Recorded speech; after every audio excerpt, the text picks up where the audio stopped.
Hello guys, Vicky from trylessmeat and welcome back to my channel. And in today's video we're going to be talking about couscous. I'm going to be showing you the steaming method, and all you need is a kettle, a bowl and a plate. So let's get into it. Step 1, boil your kettle.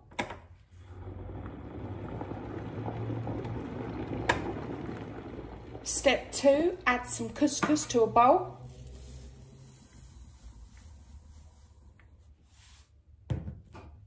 Step 3, add boiling water over the top.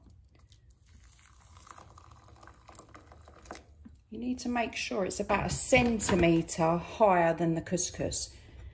Add whatever you've got on top, and we are going to steam this for 5 minutes. So I've left this 5 minutes. I've not even taken the lid off, well, the plate. Let's have a little look. And as you can see, it's perfectly fluffed up.